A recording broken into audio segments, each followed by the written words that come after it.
This is Jim Britt, and I'm a inspirational speaker, author, and success coach.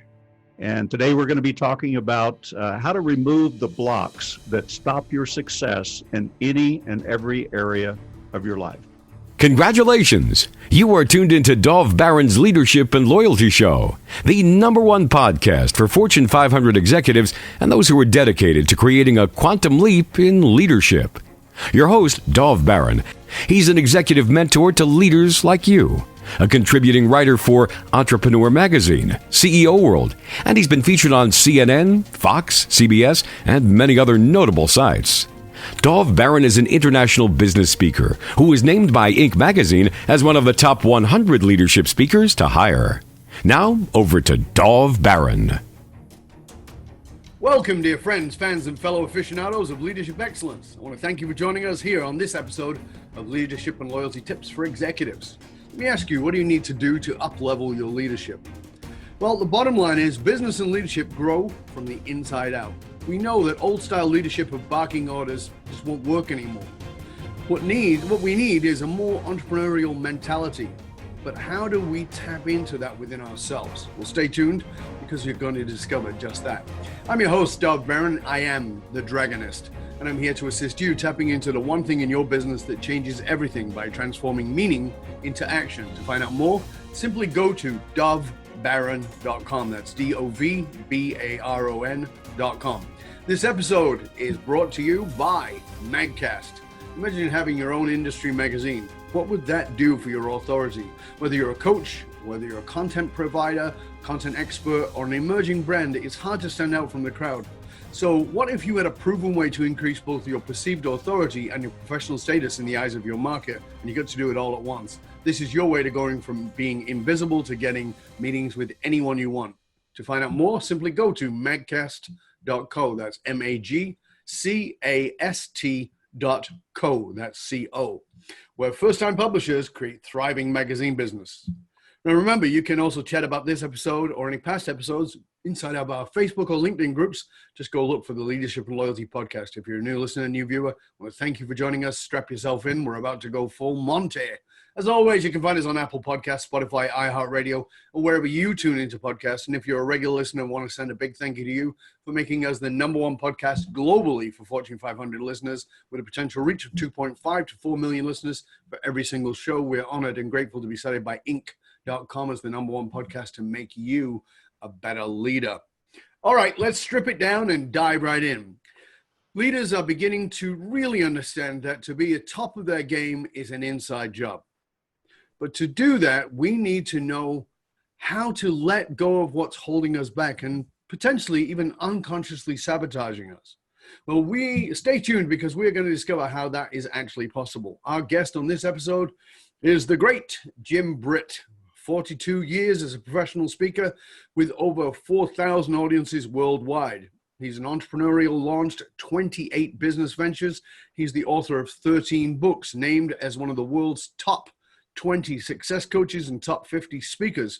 He had an 8-year business partnership with the legendary late Jim Rohn in his seminar business. Jim Britt has presented seminars throughout the world, sharing his success principles and life-enhancing realizations with thousands of audiences, totaling over 1.5 million people from all walks of life. Ladies and gentlemen, please put your hands together and help me welcome Jim Britt. And the crowd smiled, young Jim. Great to be here. Thanks for having me. Always a pleasure talking to you. So I always like to start my shows by asking a question, and it's a particularly interesting one for you, because I think in a world of where everybody seems to be famous and everybody's a, quote, thought leader, one of the questions I like to ask is, who is somebody who's had a major influence on you and on your leadership, and potentially somebody that we might not even know of, somebody we might not even think of? Who would that be?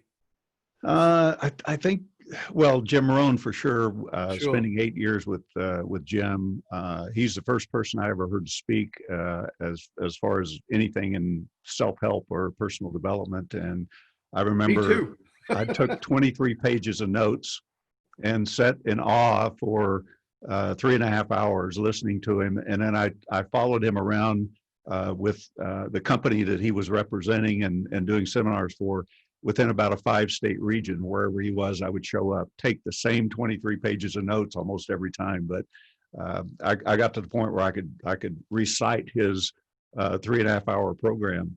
So I think probably the experience with Jim was major for me. Yeah. But I also remember early on, a teacher I had that had a major impact. Actually, we called him Teach. And he was just, he's like one of the kids, but he was a professional wrestler too. He was about Really? 5 foot tall and built like a bumper jack. And I remember one time he took on 5 of us in class. Wow. Wrestling. So, but he was, he just, I always looked up to him, and he treated you well and never talked down to you. And he was a great leader, and I learned a lot from him. What would you say was the number one lesson you got from him? A lot of skill sets. We built during a carpentry class in my 9th grade, we actually built a home during that year, a 2-bedroom home. And we did every bit of it, from the plumbing to the electrical to everything. So as a result, I've been in the building business many years back, and as one of my ventures, and I know all of the trades. Yeah. So, and one thing I always remember him telling me, he said, measure twice, cut once. Right. Instead of, don't cut it until you measure twice, make sure.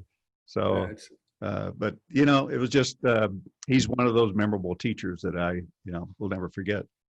It's fascinating to me, Jim, that so often when I ask that question, it's a school teacher. And one of the things I did a video on what was going on with coronavirus and the 7 p.m. banging and clanging, and I said, it's really great that we're recognizing frontline workers, but we have to remember who the other frontline workers are. And I talked about garbage collectors, and I talked about truck drivers, and I talked about school teachers. And I said, you're not aware of these people until you're aware of them. And the example with school teachers was, how many of you are struggling at home trying to homeschool your kids, and just, you're doing it with 1 or 2 or maybe 3, not 30. And I said, we really need to recognize that we grossly underpay teachers and we undervalue them, and we give them a hard time, but I couldn't do it. I think I would, I might be a little, might lose my poo in a while every now and then. Just might lose the crap out of me. So, and the reason I say it is because of exactly what you just said. So many of the people, and as you know, I get to have conversations with the greats of the world. And so often it's a school teacher. It's a person you would not think of who transformed that person's life. It's amazing, isn't it? Well, my wife homeschooled our 4 sons. Oh, wow. Up until she gave them a choice every year. You want to go to public school or homeschool? And they chose homeschooling. Is that right? Totally different personalities, different way of learning. But she did all kinds of field trips, and I mean, she had it down. And I taught a class in entrepreneurship once a week for about an hour and a half. And that was my extent of homeschooling, because I could never have done what she did. That was her profession for 20 years. Yeah. And you look back at it and go, wow, that takes a lot. I mean, it takes a lot. Yeah. And as I said, I think that a lot of parents are beginning to realize just how valuable and grossly underpaid. Like I said, we look at the garbage collector and we look away. The truck driver, oh yeah, low end. Everybody who keeps the wheels on this thing we call society are the unknowns. They are the garbage collectors. They are the truck drivers. They are the nurses. They are the porters in the hospitals. They are the school teachers. They're all these people who we pay minimal pay to. We dismiss them as not really being very educated. And they're the ones who keep the wheels on the bus of our society. We would have crashed into the ocean without those folks. Oh, yeah. Fascinating, eh? Yeah, just imagine not having garbage collectors. Well, talk about disease, no garbage collectors. We are overrun with rats in a week. Yeah. Everywhere, every major city. Without truck drivers, no food is in. I read this research on this. Within 1 week, there is no food in the supermarkets if there's no truck drivers. No food in the supermarkets. Within 2 weeks, there's no gasoline in any place, and you cannot drink the water without boiling it. Yeah, I had that experience when I used to live in Southern California, and there was a truck strike for 3 days. So we go down to the supermarket, and people are leaving there with 2 or 3 baskets of food. You go in, and the only thing left was soap and tissue. Right. That's about it. Everything else was gone. Yeah. Maybe pet foods or something, but all the food was gone in 3 days. So. It really reminds us that we need to pay a lot more attention to the people we have dismissed. And I've said that there is I am very much about the diversity, and I'm very much about equal rights and all the things that are going on that need to be addressed. But I've said that I believe, and I'm doing a piece on it right now, that one of the forms of racism that is still fully accepted is the one that is not about race, but actually about class, about finances, about the financial situation. We look down on the poor, we dismiss the poor. And that gap that's created over the last certainly 15 years, 20 years has gotten so big that we're looking down on people who no longer can pull themselves up by the bootstraps because they have no straps. It's amazing. Yeah. Thank you for that. I appreciate that. Yeah, you get locked into hopelessness, and it's pretty hard to pull yourself out. Exactly. It's almost like you've got to be acted upon by some outside force to be able to pull you up and get you moving again. Yeah, and I think that in many ways, leaders today, as we record this in June of 2020, leaders today are not realizing this enough, because we are going to be dealing with teams who may appear to be doing their job and are maybe doing their very best. I'm not disparaging them in any way, but are also dealing with the emotional fallout of what's been going on.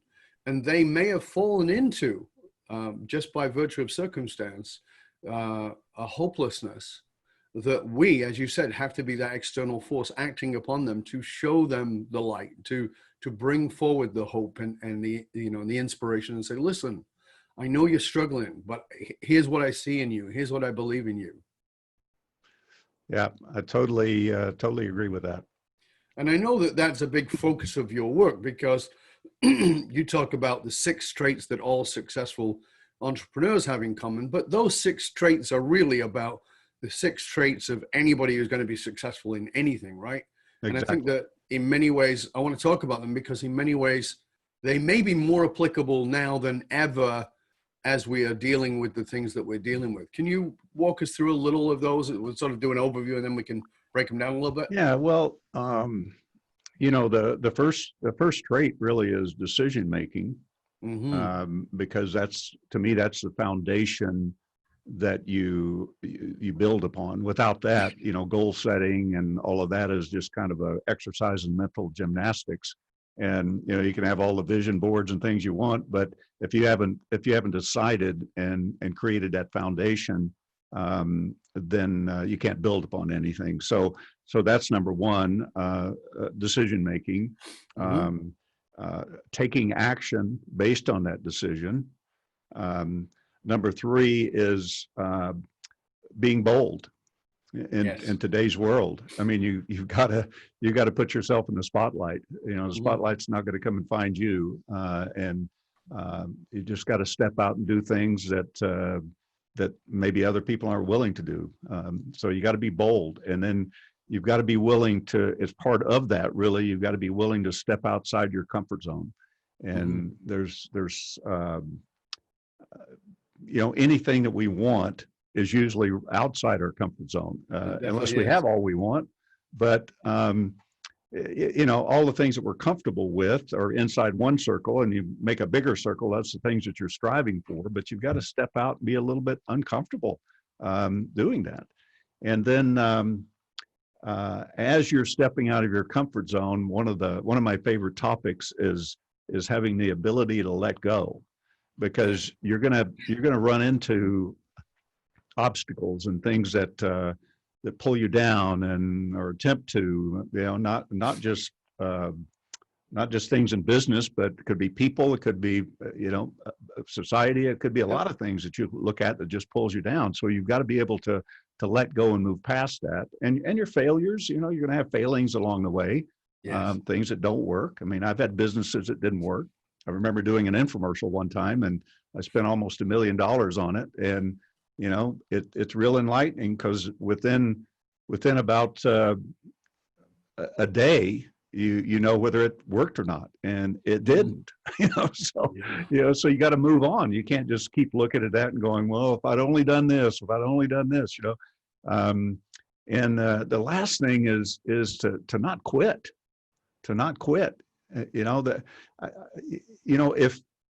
if a decision was this, a circle, but most people make a decision and leave just a slight opening at the top, that escape route, just in case it gets too hard. But I go back to my first business, actually where I met Jim Rohn. It was a direct selling company. And I remember making the decision that night when I saw this opportunity. I kept telling myself, I can do this and I'm going to get rich doing it. And I didn't even know what rich was. I was working in a factory on an assembly line, high school dropout. I had $9 in the bank. And I didn't know anybody that had any more money than I did. How do you know when you're in a crappy environment? When you're at $9 in the bank and you're the wealthiest guy you know. Talk about surrounding yourself with successful people. How true. Let's whip together and get a cup of coffee between 18 of us. We can all be at straws. It was about that way. I literally lived paycheck to paycheck. It's been a lot of years ago, but I don't forget it. The only other job I ever had was pumping gas and picking cotton. And so, I grew up working hard, but I learned early on that working hard doesn't really get you anywhere. I mean, you got to work, you got to have a work ethic, but you also got to work a little smarter. But that night, to get involved in that business, I had to come up with $4,000. And I didn't have $4,000. $4,000. Do you mind telling us what year that was? That was in 1962. So $4,000 would be about 30 grand today. Yeah. 30, 40 grand. And you got $9 in the bank, which might be about, let's say $90 in the bank. Yeah. Right. Yeah. So you got $90 in the bank and you got to come up with about 30 grand. Oh, that will be easy. Especially seeing as I work on an assembly line. What have I got to do? Knock over a bank? It was 68, not 62. So okay. Anyway, it was still a lot of money. Sure. I didn't make that much in a year back then. Right. And so I made the decision to do it. And I went to my bank thinking I could borrow the money. And he said no. Yeah. And I threatened to move my account and didn't seem to phase him. I've taken my $9 someplace else.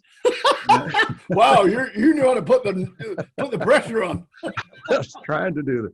So long story short, I went to 23 banks and loan companies. Wow. And finally the last one, which was a kind of a shady little loan company, high interest rate. I don't even know what the interest, that might have been 50%. I don't know. I didn't care, but he loaned me the money. And then the only training I had in that company, I remember the guy doing the meeting that night, he said, here's what you have to do. You got to go out and talk to people. He said, if you talk a little, you'll learn a little. If you talk a lot, you'll learn a lot. That was my training. So I go up to him afterwards and I said, how much is a little? And he said, 1 a day. I said, well, how much is a lot? He said, 10 a day. I said, I'll do the 10. So I got started and set my objective for 10 a day, which I did for a year. Never missed a day that I talked to at least 10 people for a year. Now, we didn't have internet or any of that kind of stuff, so I had to go out and find people to talk to. And I'd spend sometimes all day, 10, 12 hours finding 10 people to talk to. And at the end of that year, I had made no money. My home had been foreclosed. I had 5 days from living on the street. Both of my vehicles were repoed. And I got 3,650 people that told me no. And people ask me today, how do you handle rejection? And I said, well, I already did that. 3,650 people. But you know what? Somebody met with me. A guy by the name of O.J. Hebrink.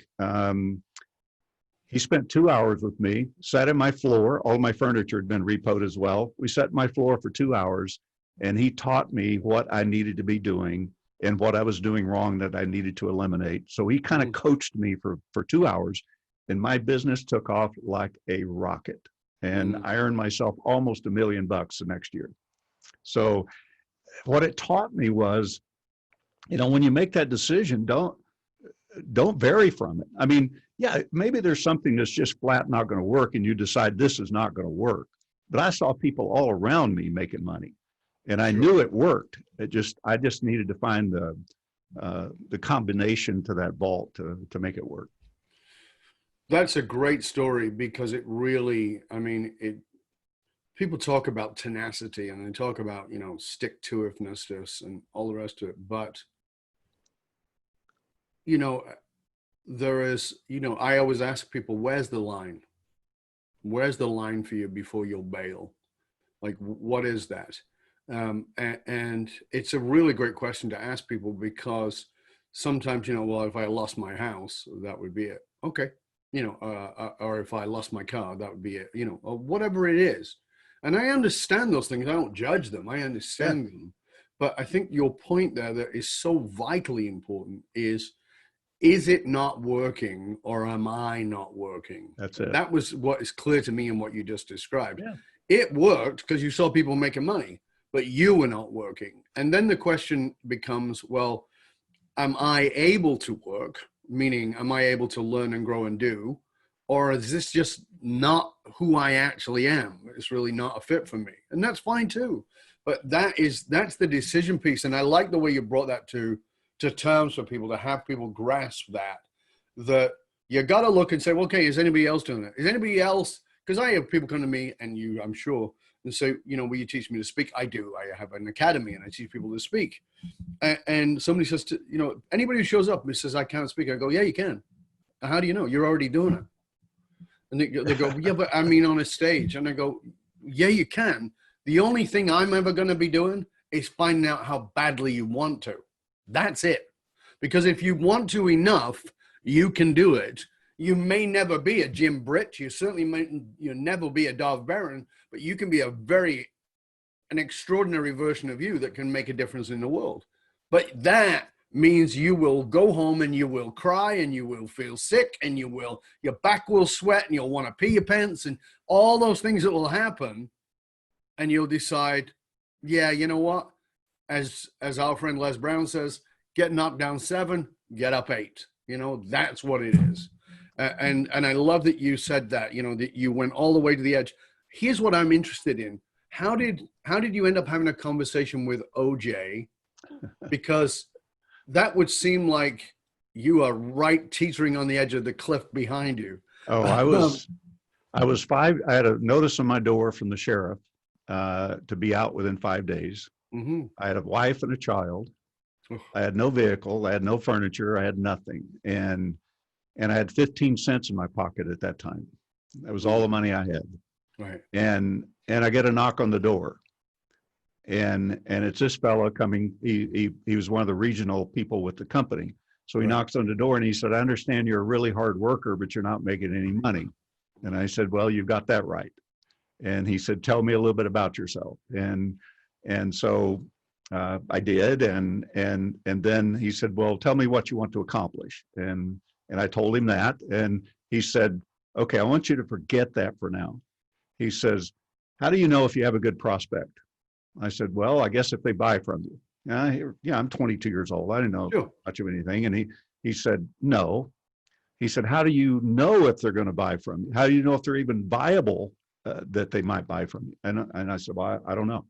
He said, well, there's 3 destinations you have to arrive at. He said, number 1, do they have a pain or a problem? Mm-hmm. Number 2, do they want to solve it? And number 3, can you solve it? He said, if they don't have a pain or a problem, you don't have a prospect. He said, if they don't want to solve it, you don't have one. And if you can't solve it, you don't have one. I said, well, how do I know if they have a pain? He said, stop flapping your jaws and start asking questions and listening. I go, what do you mean? He said, you're out there talking. I said, that's what I was trained to do. Go talk to people. He said, no, go listen to people. Yes. He said, listen. He said, communication, I learned this from him. He said, communication is not about talking. He said, that's only one part of it. There's three parts of it. He said, talking, listening, and understanding what they're saying. He said, you got to see past that. And he said, you got to look for the pain. And he said, everybody's got a pain. He said, but not everybody wants to solve it. And I got it. I got it in a big way. And man, I started asking questions, and it was amazing what happened in my business. You just brought up something that I think is important for leaders to understand. I believe with every fiber of my being, with my background in psychology, every human being is in pain of some kind. Everybody wants to feel better about something, officially, surface. But many people get their identity from the pain they're in, and they ain't giving that shit up. I mean, they are holding on to that stuff for dear life. Right?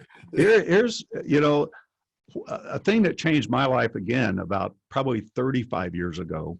I was about 7 years into the speaking business, and I had an event with about 1,000 entrepreneurs. And the next day I was sitting up by my pool, just kind of contemplating those people and how excited they were and how much they gained from it. And all. Then I thought, 90% of them will fail. Mm-hmm. And I thought, God, that's crazy. Why is it like that? I said, I looked at my own life and looked back at what I did to get where I am. And why don't people do that? And then I started thinking about their habit patterns, positive habit patterns that they have that become second nature, kind of like walking and talking and driving a vehicle is probably a good example. You don't have to relearn it every time you get in the vehicle. Right. Then I flipped to the other side and I thought, if that's the case, we must have negative habit patterns that have become second nature and we don't know we're doing them. Yep. And that was a big aha moment for me, because I thought that's why people don't accomplish what they set out to accomplish, because they're addicted to that behavior. Like I had a fellow just the other day. He said, I have not been able to pay my bills on time or fully each month for 25 years. And I went, wow. I said, what are you going to do about that? He said, well, I'm kind of thinking about cutting my overhead. And I said, well, nothing wrong with cutting your overhead. But I said, in about 2 to 3 months, you'll be back not being able to pay your bills on time. He said, well, why would you say that?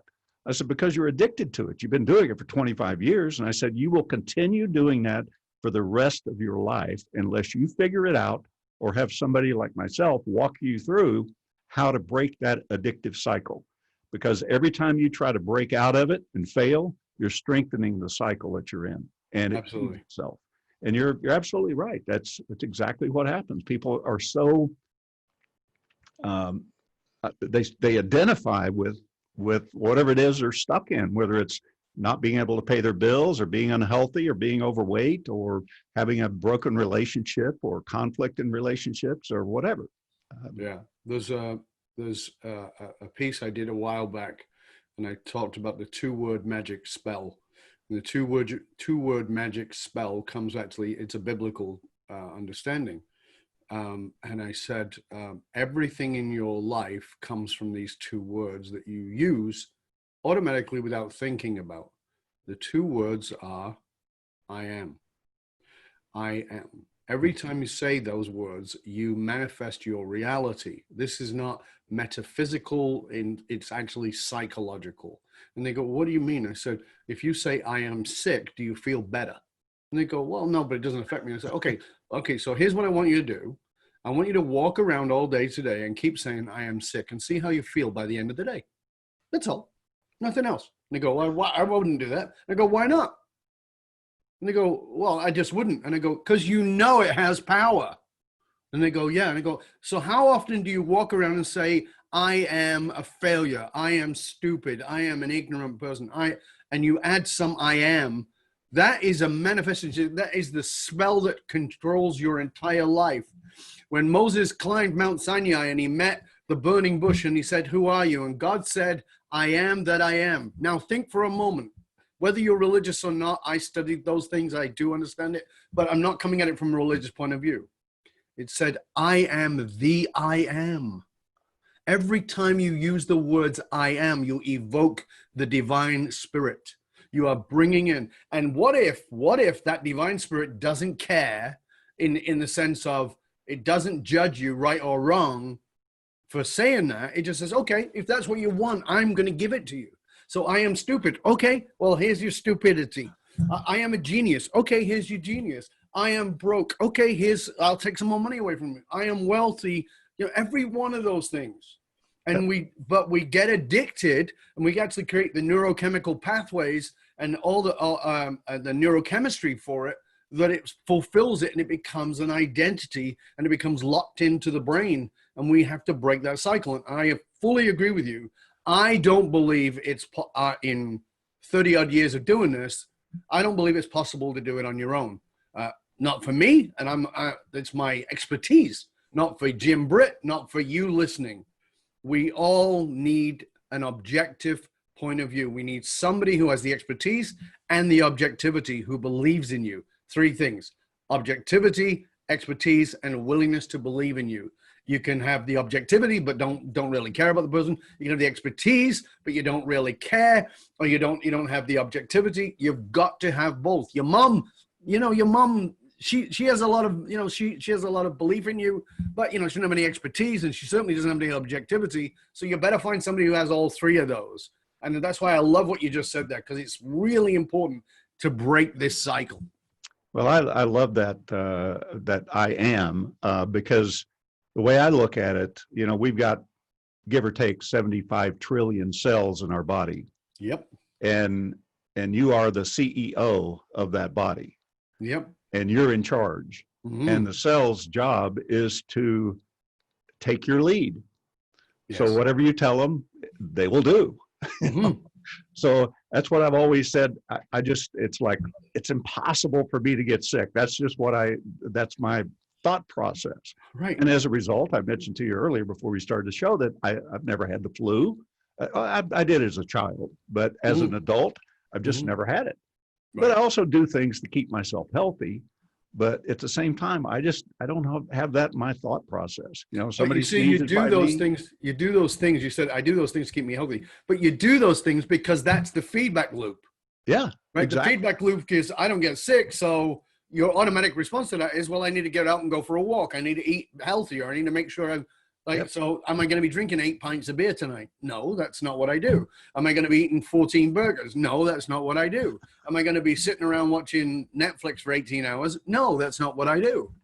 Right. So it's a self-fulfilling prophecy that I think people miss. And then they externalize that and they go, oh, it's because of coronavirus, or it's because the government sucks, or because my boss is an ass, or because my wife is a biatch. No. You're the CEO, as you said. You're right. Yeah. Right. So important. Yeah. And if we just, observing yourself, being a constant observer of what you do, that's really critical, because once you've decided what you want to accomplish in your life, or how you want your life to be, from that point forward in that area, every action you take is going to move you toward it or away from it. Success at anything is that simple. If somebody's 50 pounds overweight and they want to lose that weight, then if they've decided to do that, then what they put in their mouth, they need to be observing and saying, is this adding to my health and helping me to lose that weight, or is it adding to the weight? Or anything else in your life. I mean, it's always that simple. Is it moving you toward or away? Because we don't live in a gray world. We live in a black and white world. Mm-hmm. It either is or it isn't. Now, sometimes I'll have a pizza, or I'll have a burger or something, but sure, not very often. And after I eat the burger, I'm going, why did I do that? But it tastes so good while I was eating it. Sure. But 90% of the time, I'm eating healthy foods and working out 6 days a week. And, but that's the thing, you see, I think that people also do that. One of the reasons that people quit is because they live in the extremes. So they're on the program, they're trying to lose 50 pounds, and they're doing great. And then they go to a social event, and they wolf down a piece of cake and a couple of donuts or whatever it is, and they go, that's it, I've blown it, and they quit. It's like, no, you blew it in that moment. Yeah. Start again. And it's this, it's this readiness, this willingness to abandon oneself or abandon one's dreams because you stumbled. We all stumble. Listen, I am glucose intolerant, severely glucose intolerant, and I'm severely intolerant of wheat. Okay, but you know what? Just love a nice piece of bread. Love a piece of homemade, fresh out of the oven bread, especially with some nice brie cheese on it. Oh my God, it's so delicious. But I don't eat it. Yeah. Except when I do. That's the point. Except when I do. Every now and then I do. And I know, consciously, I know this is going to taste fantastic. And then my belly's going to look like I'm having a baby. And I'm going to have a bit of gut ache. Am I willing to pay the price? And often I say, not often, occasionally I'll say yes. And when I do, I have to pay the price. And I don't bitch, moan, or complain. I understand that was my choice. But guess what I do next? I don't eat the next loaf. I go, okay, that was it. Good. I had that. Let's move along. Let's get back on the path, back on the track. And I think that's the thing. We're too absolute with ourselves. We need to understand the absolute is in where am I focused? What am I going towards? Not what the results are. The results are not absolute. The results are ever changing. The commitment of mind is absolute. Yeah. Everything has a cumulative effect that we do. And when I work out, part of my workout is a tread climber. Yeah. And it gives me the calories burned on there. Yeah. And I make sure I burn 200 calories at least every day. Sure. So it takes about 3,000 extra calories to gain a pound. So if you burn 200 calories a day for 30 days, that's 2 pounds that you don't gain. Mm-hmm. And that's the way you look at it. You discipline yourself and you just do it. And so over a period of a year, that's, 30 pounds or something that you haven't gained. Yep, absolutely. Now, one of the things you talk about is, which I think that I've spoken about how I believe that we are living in what I've called a hustle mentality. Everybody's talking about hustle, hustle, hustle. And as a result, many people are just freaking burned out. They're just fried because it's always about who is hustling more than anybody else. And I think there's a great deal of difference between hustle and loving what you do. Hustle for me in many ways has become the new way of saying workaholicness for many people. Not always, but for many people. But you talk about how to get more done in less time. Give us some insight on that, Jim, so that people can maybe take some of that ridiculous hustle away and actually become productive. Einstein once said that we only use about 10% of our brain capacity. Mm-hmm. I think really what he meant was, or at least the way I interpreted it, is we spend about 90% of our time focused on things that we don't want. Absolutely. On problems, on, the news and what's going on, and things that are not productive for us or that doesn't help us live a better life. Mm-hmm. So if you can learn to let go of the things that you can't control, mm-hmm. There's things out there you just can't control. You can't control the weather. You're not, but you hear people complain about it all the time. It's weather. It is what it is. Let mm-hmm. it be. Don't waste your mental energy on that. My philosophy is that we arrive here on planet Earth with a certain amount of whatever you want to call it, cosmic energy to burn up. And once we burn it up, our trip gets canceled. We're done. Mm-hmm. So you can choose to burn it up any way you want to. You can be on the highway getting caught in traffic, and you can complain about the traffic, which you were a part of the problem, or you can think about things that are more productive, or maybe listen to some music or something that puts you in a more receptive state to be able to be more productive in your life and in your business. So, or you could listen to this podcast. Yeah, exactly. Exactly. But the power, I call the power of letting go, there's real power in that because it gives you power.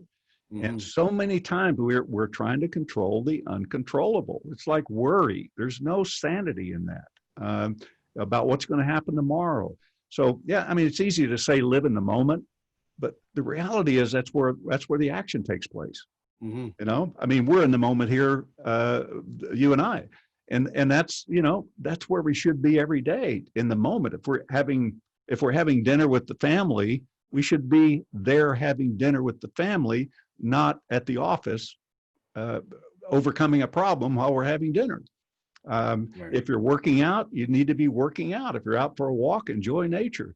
But so many people get caught up in anxiety, and they just go blindly doing things that are not productive, and they feel like they need to do more. Hmm. But the reality is they need to stop and let go and look at the things that actually produce the result that they want to produce and let go of the rest of them. I But learned you, that, probably I got good at it about 30 years ago. My wife's always asking me, doesn't anything upset you? And I said, maybe occasionally, but not for very long, because mhm, unless it's something I can control. I mean, if I can influence something, then I take action to influence it. If I right, can't, then I have to let it go, because right. what good You is and it? I both know, Jim. I have the same thing. My wife will say to me, something was going on recently, and she goes, "Doesn't that bother you?" And I go, "Nope." And she goes, "Why?" I said, "Because I have no control over it." Right. Yeah. But you and I both know, we're not kids. We both know that's easier said than done. So the person watching, listening to us is saying, okay, I love the idea, live in the moment. I've heard it all before. Um, don't worry about the things you can't control. Heard it all before. It becomes a cliche. Mm-hmm. How do I do it, Jim? The person's listening saying, how do I do that? I get it logically, but that's not how my mind works. My mind is not saying that. My rational mind is saying, yeah, don't worry about it because you can't control it. And my unconscious mind, which is bubbling up every 5 seconds, freaking the hell out that I'm going to lose my house, my car, my whatever it is, my marriage.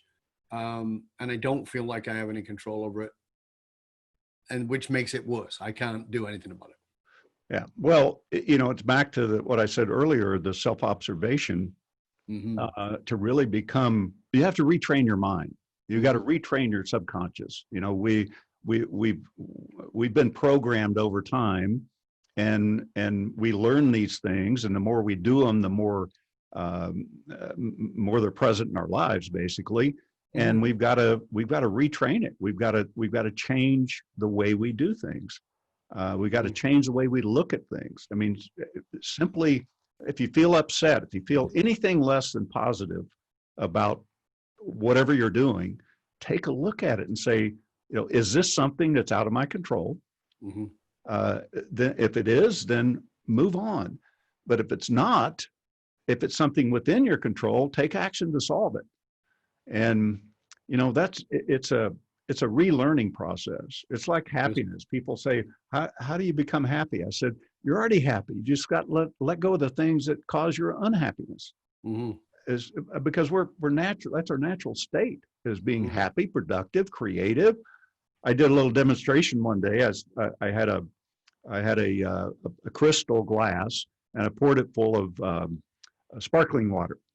And I'm holding it up, and I said, "This is you as a child." And I asked the audience to kind of, what does this represent? They go bubbly and excited, and they came up with 5 or 6 or 8 different things. And I said, "That's you as a child." And I took some uh, dark motor oil and started pouring it on top. You'll never amount to anything. You're not as good as your siblings, or whatever. And I said, so that's who you are. That's who you think you are. And then I put a little glitter on top, and I said, that's who you want others to think you are.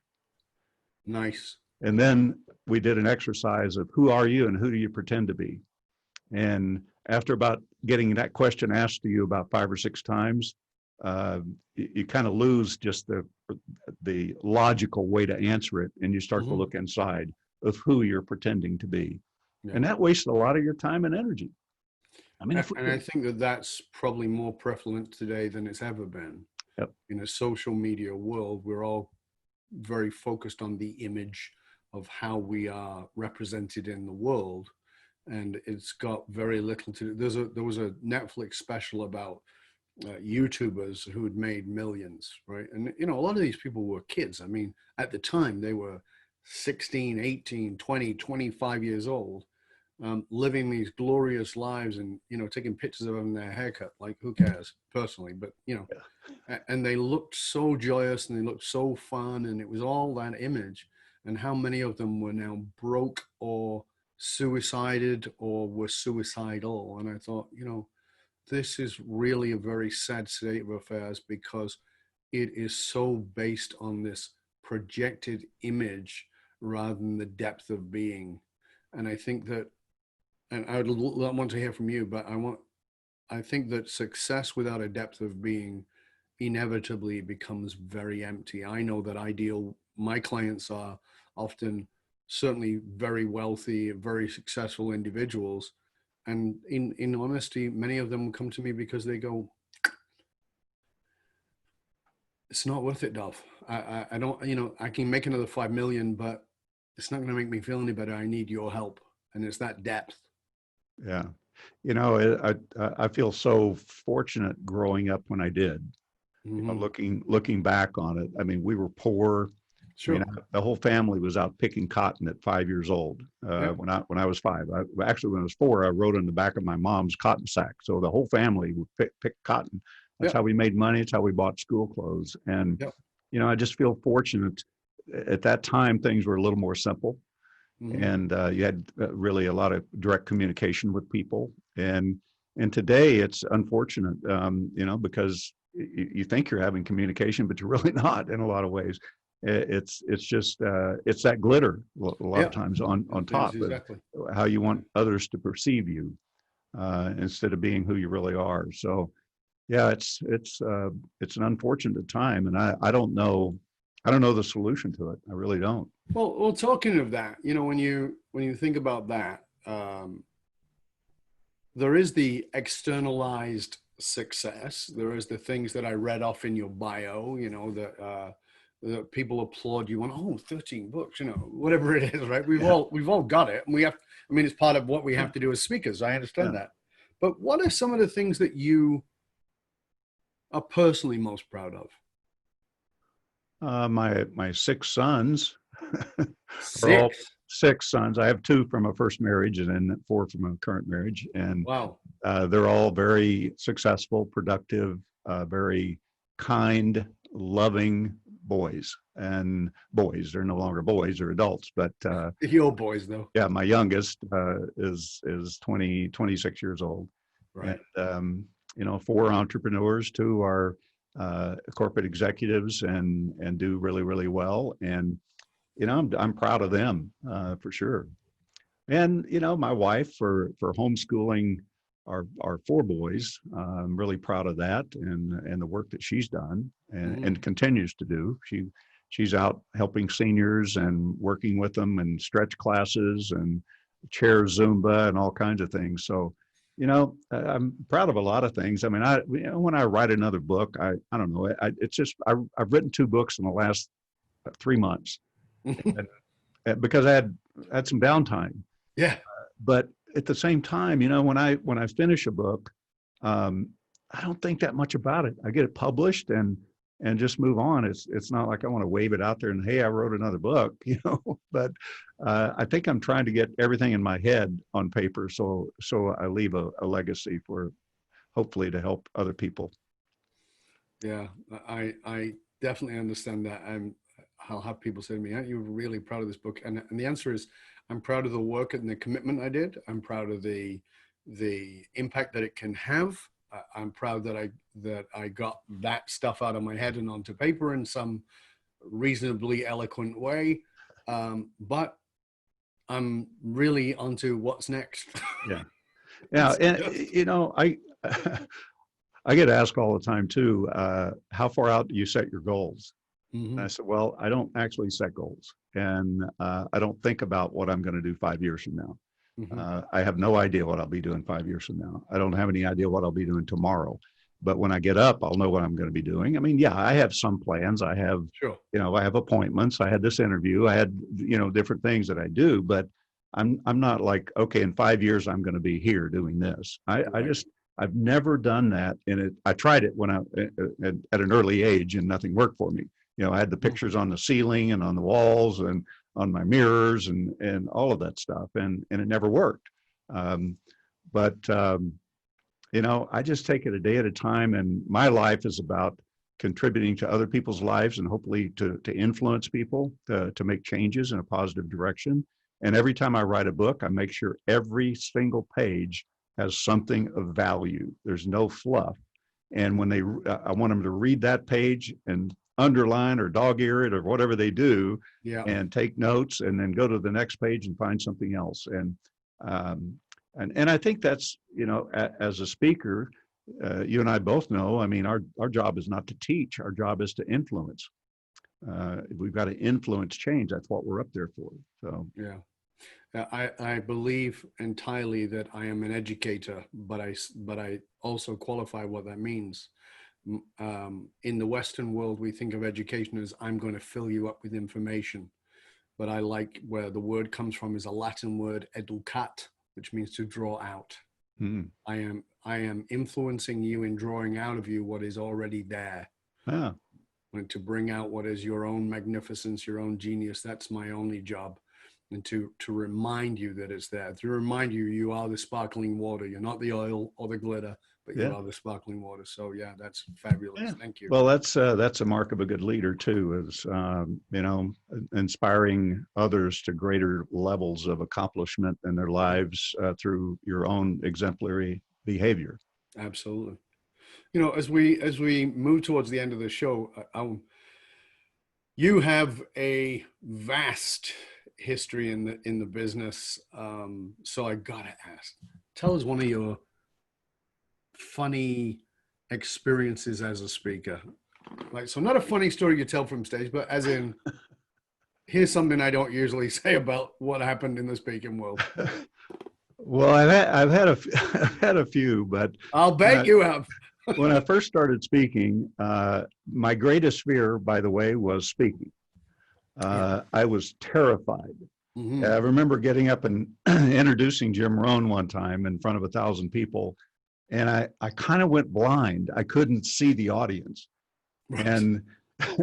But my first speaking engagement, this fella tricked me into it. Now, I had 300 salespeople out marketing, selling tickets to events, and we were doing really, really well. And they kept trying to get me to go out and present for them, to train them, but I would never get up in front of the group.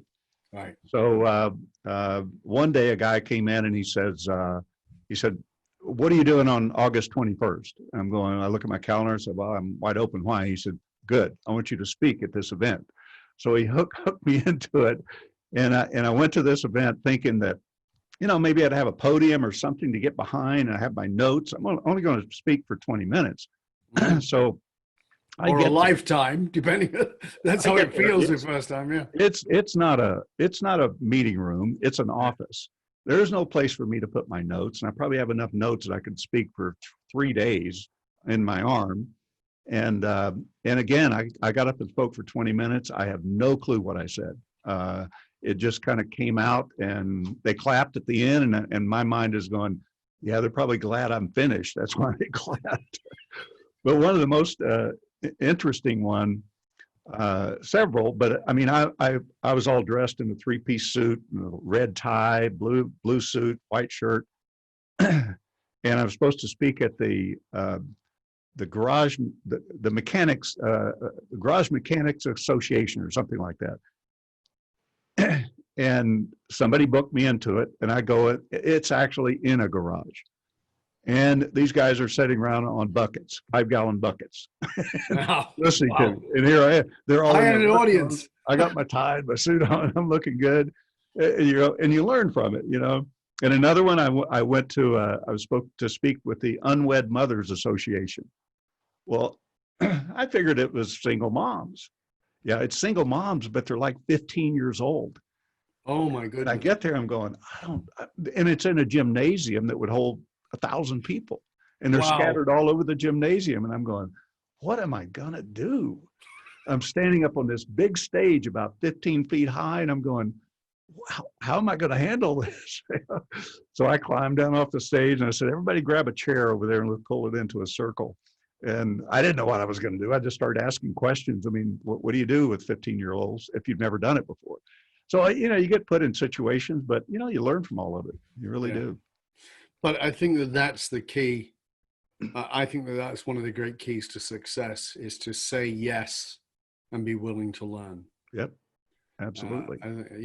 And at the same time, fully own that you need a diaper. But it's like, yeah, okay, I'm terrified here, but I'm gonna say yes. I'm gonna jump in, and I'm gonna fall on my face if I need to. That's okay, but I'm gonna do it anyway. Well, one of the greatest learning experiences I had, I spoke for about 2 hours, a couple hundred people, and I was just beginning. Mm-hmm. And this woman came up afterwards and she said, I really enjoyed what you had to say, but she said, I was distracted by the amount of times that you said, okay. And I said, I don't think it was that much. And she said, I took the liberty to record it. Here's a cassette tape if you want to listen to it. Really? Yeah. And she said, I think it would be helpful for you. And so I took it back to my office and I laid it on my desk. It sat there for like 2 months. And I'd see it every day. And one day I thought, should I listen to that or just throw it away? Finally, I got up the nerve to plug it in. And oh my God, I mean, it's like at the end of every sentence. Sure. I was seeking approval. So I'd say something, okay. And boy, that was a great lesson for me. I mean, really changed because I started to observe myself and catch myself before I'd first catch myself saying it. And then after a while, I'd start to catch myself about to say it. And then after a while, I just didn't say it anymore. Yeah, that's great insight. Yeah. As we finish up, Jim, I'm going to give you an opportunity. I want you to tell people how they can find out more about you and all your wonderful resources. But I always like to ask my guests to leave us with a parting thought, something practical that you would like our listeners, our viewers to take away that would allow them to integrate what it is that you've been sharing with us so that they can really put it into action. If there was one thing that you could give them around that, what would it be? Well, I think I've already said it, but It's okay to reiterate. Yeah, become self-observant. Mm-hmm. Whatever it is you want to accomplish in your life, become self-observant. What part are you playing? See, conflict is self-conflict. All conflict is self-conflict. Somebody else may trigger it, but it's always inside you.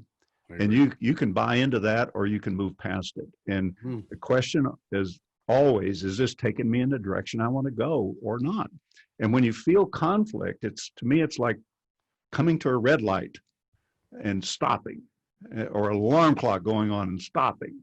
Mm-hmm. But the question is, if you came to a red light and it says right turn on red after stop, would you just go on through it? And see, that's how a lot of people live their life.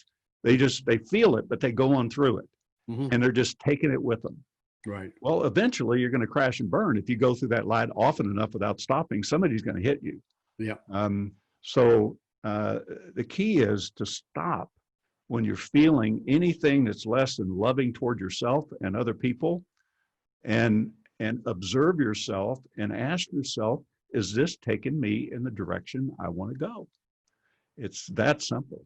Simple, powerful, profound. Thank you, Jim. Yeah. Please tell our listeners, our viewers, where they can find out more about you and all your wonderful resources. Well, my website is jimbritt.com. That's JIMBRITT.com. And I also have a new program I just put up on my website. Actually, I think it got launched today.